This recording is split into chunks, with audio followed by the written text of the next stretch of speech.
आज हम लोग सीरीज कॉम्बिनेशन और पैरेलल कॉम्बिनेशन देखेंगे रेजिस्टेंस का कि किस तरह से हम रेजिस्टेंस को सीरीज और पैरेलल कॉम्बिनेशन में लगाते हैं। तो पहले हम सीरीज देखने वाले हैं। सीरीज के लिए हम क्या करेंगे, इसका वायर और इसका वायर हम क्या करेंगे, दोनों का वायर एक साथ जोड़ेंगे, ये हमने जोड़ दिया, और इसका वायर हमने एक साथ जोड़ेंगे, ये भी हमने जोड़ दिया।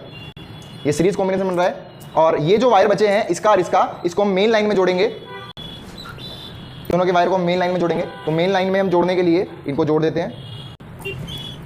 तो ये आपका सीरीज कॉम्बिनेशन कंप्लीट हो गया है।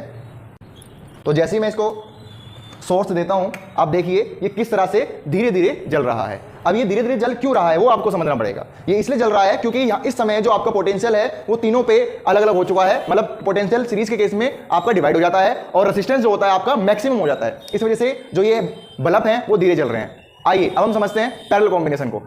तो चलिए अब हम देखते हैं पैरेलल कॉम्बिनेशन को। अगर मैंने ये पैरेलल में लगा दिए हैं, अब मैं इसको स्टार्ट कर रहा हूं। जैसे मैंने इसको पैरेलल में लगाया तो आप देख सकते हो तीनों बल्ब किस तरह से जल रहे हैं। ऐसा क्यों हुआ है? ऐसा इसलिए हुआ है कि पैरेलल कॉम्बिनेशन में जो आपका रेजिस्टेंस होता है, टोटल रेजिस्टेंस, वो बहुत ज्यादा कम होता है सीरीज के मुकाबले। और जो आपका पोटेंशियल डिफरेंस है तीनों बल्ब पे वो आपका सेम होता है। करंट तो डिवाइड हुआ है लेकिन पोटेंशियल डिफरेंस आपका सेम है और रेजिस्टेंस आपको बहुत कम हो चुका है, जिसकी वजह से ये बल्ब जो है बहुत अच्छे से जल रहे हैं। कमेंट करें, लाइक करें और बताएं आपको ये वीडियो कैसी लगी। धन्यवाद।